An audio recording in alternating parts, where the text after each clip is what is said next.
आज का हमारा विषय है लिंग। तो ये लिंग जो है छोटी कक्षाओं से लेकर के बड़ी कक्षाओं तक देखने को मिलता है।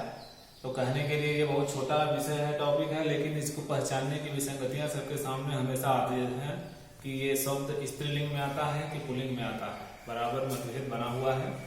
तो हम आपको बता रहे हैं कि लिंग किसे कहते हैं, इसकी पहचान क्या है। तो जिस शब्द से स्त्री या पुरुष जाति का बोध होता है उसे हम लिंग कहते हैं, ये परिभाषा तो आप जान ही रहे हैं। लेकिन लिंग के भेद को हम देखेंगे कि लिंग को कितने भागों में बांटा गया है। तो लिंग को हिंदी साहित्य में मुख्य रूप से दो रूप से जानते हैं, स्त्रीलिंग और पुल्लिंग। वैसे कुल मिलाकर के जो है लिंग चार होते हैं, स्त्रीलिंग, पुल्लिंग और उभयलिंग और नपुंसकलिंग। लेकिन हम यहाँ पर केवल दो चीज पर करेंगे, क्योंकि हिंदी साहित्य में दो प्रकार के लिंग देखने को मिलते हैं। एक होता है पहला नंबर पर पुल्लिंग,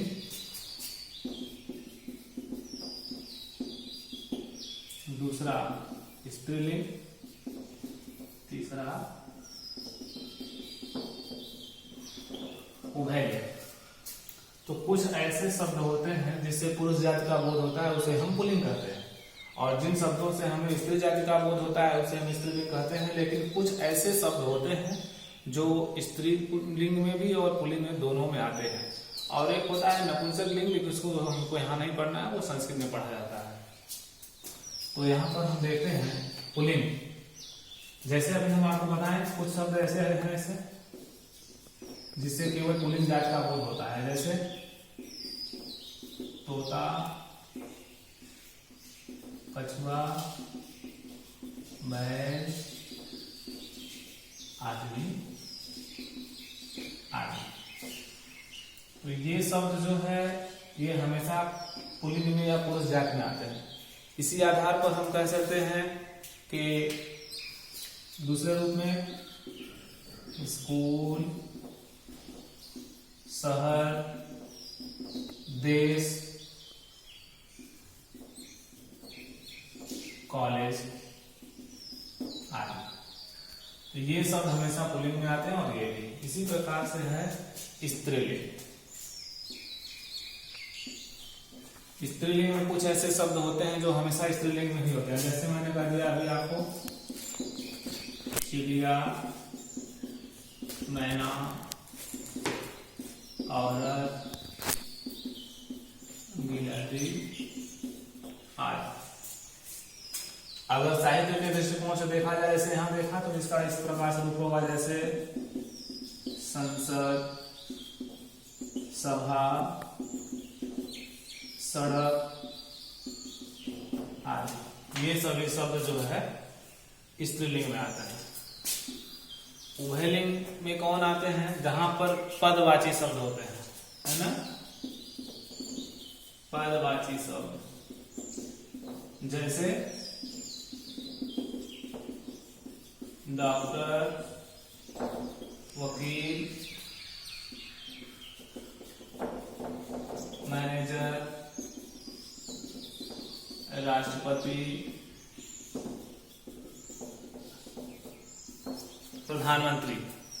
ये जो है पदवाची शब्द हैं, ये स्त्री में भी और पुल्लिंग में भी आते हैं। कभी कभी जब पक्षियों में और जीव जंतुओं में अगर हम नहीं समझ पाते हैं तो वहां नर और मादा लगा करके इसको समझा जाता है, तो उसको हम स्त्रीलिंग और पुल्लिंग में बदल लेते हैं। अब इसकी और पहचान है कि बहुत सारे ऐसे शब्द हैं जो हमेशा पुल्लिंग में ही आते हैं। जैसे महीनों व दिनों के नाम। महीनों और दिनों के नाम हमेशा पुल्लिंग में आते हैं, लेकिन हिंदी साहित्य में 100% कोई चीज नहीं होता। मैंने आपको पहले भी कह चुका हूं और विषय में कि इसमें अपवाद भी पाए जाते हैं। जैसे महीनों के नाम, दिनों के नाम तो हमेशा पुल्लिंग होते हैं, लेकिन इसमें अपवाद में जैसे मान लीजिए जनवरी है, फरवरी है, मई है और जुलाई है, तो ये अपवादित शब्द है। ये पुल्लिंग में होने के बावजूद भी स्त्रीलिंग होता है। उसी प्रकार से है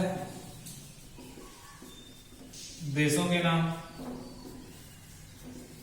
तो देशों के नाम भी पुल्लिंग होते हैं, लेकिन अपवाद स्वरूप जो है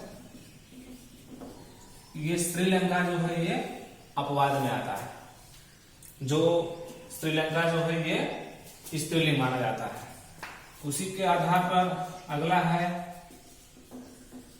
धातुओं के नाम। तो धातु के नाम भी पुल्लिंग में आते हैं, लेकिन इसी में एक चांदी है जो अपवाद में स्त्रीलिंग है। इसी प्रकार से पेड़ों के नाम, पेड़ों के नाम भी पुल्लिंग होते हैं, लेकिन अपवाद ऐसा है, कुछ अपवाद शब्द जैसे मान लीजिए इमली हो गई और मौलश्री, ये जो है स्त्रीलिंग में आता है। तो कहने का मतलब इसी प्रकार से पर्वतों के नाम,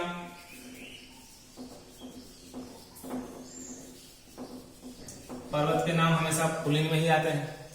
और मैं आपको बताऊं कि ग्रहों के नाम,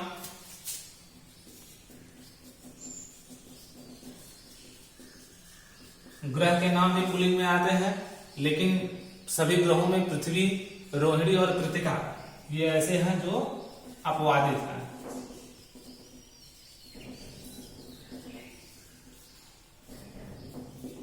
तो ये जो है स्त्रीलिंग है, लेकिन बाकी ग्रह जो है वो हमेशा पुल्लिंग में आते हैं। उसी प्रकार से है अनाजों के नाम, अनाज के नाम भी पुल्लिंग में आते हैं, लेकिन सरसों और अरहर, ये मैं सामने जो लिख रहा हूं ये जो है अपवादित शब्द है। ये पुल्लिंग होने के बावजूद भी अपवाद स्वरूप जो है ये स्त्रीलिंग कुछ शब्द होते हैं। इसी प्रकार से शरीर के अंग के नाम है, शरीर के जो अंग के नाम है वे स्त्रीलिंग में भी आते हैं और पुल्लिंग में आते हैं। तो आधे अंग जैसे शरीर के अंग में हाथ, पैर, कंधा, बाल, कान, ये सब पुल्लिंग में आते हैं, लेकिन अपवाद में जो जीभ है, नाक है, एड़ी है, कमर है, ये शब्द, आंख है, ये सब जो है शब्द जो है पुल्लिंग होने के बावजूद भी अपवाद स्वरूप कुछ स्त्रीलिंग में जाने जाते हैं। इसी प्रकार से जल और स्थल के नाम भी पुल्लिंग में ही पाए जाते हैं, जैसे मैंने यहाँ पर आपको बताया। तो लेकिन हर जगह जो है कुछ अपवाद जरूर होता है। तो इसी प्रकार से एक पहचान मैं आपको बता दूं कि अरबी और फारसी के जो शब्द होते हैं वहां पर एरा और वाला और दान, तो ये सब शब्द को जोड़ने पर जो बाद में प्रत्यय स्वरूप जोड़ देते हैं, जैसे फुफेरा, ममेरा, तो यहां पर हम लिखेंगे एरा, खाना और वाला और दान। एरा से हो गया फुफेरा, ममेरा, चचेरा, और खान से हो गया जो है खाना से पागल खाना, दवा खाना, और वाला से हो गया टोपी वाला, बंदर वाला या सब्जी वाला, और ये खानदान से जो है सब लगा सकते हैं, है ना, पीकदान, खानदान, रोशनदान, इस सब शब्दों के जो है माध्यम से हम पुल्लिंग की पहचान करते हैं। तो ये जो है जहां तक मैंने बताया पुल्लिंग की पहचान है। अब इसी तरह से कुछ ऐसे शब्द हैं जो स्त्रीलिंग की पहचान कराते हैं। जैसे मैंने यहां पर देखा, तो सबसे पहले हम स्त्रीलिंग की पहचान में जानेंगे क्या, भाषा व लिपि के नाम। भाषा व लिपि, जितनी भी भाषाएं हैं और जिनकी लिपियां हैं उनकी, वे सभी जो है स्त्रीलिंग के अंतर्गत आते हैं।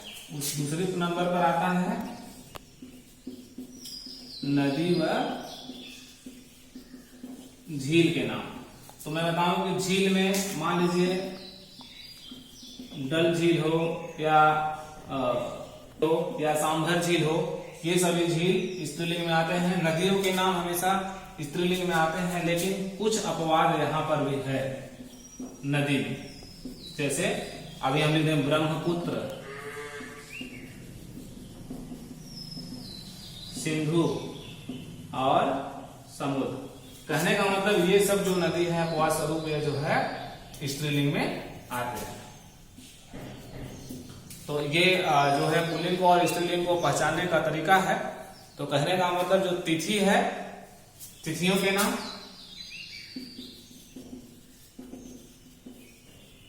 जैसे अभी हमने कह दिया कि चतुर्दशी, एकादशी, त्रयोदशी, तो तिथि के नाम और नदी के नाम, भाषा के नाम, झील के नाम, ये सभी जो है स्त्रीलिंग में आते हैं।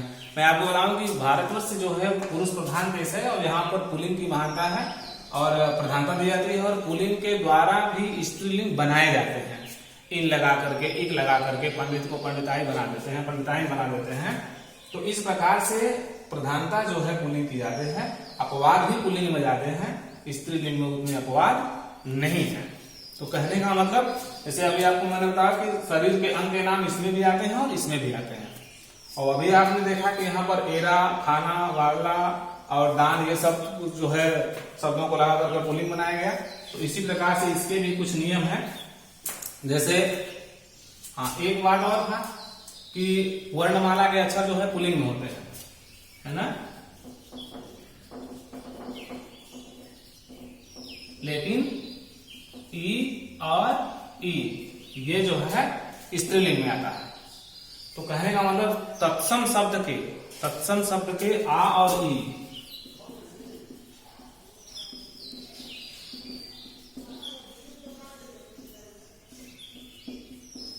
आ और ई जो शब्द रहते हैं तत्सम भाषा के, वे जो है आकार और इकार बाद में आते हैं, उसको हम क्या बोलते हैं, स्त्रीलिंग बोलते हैं।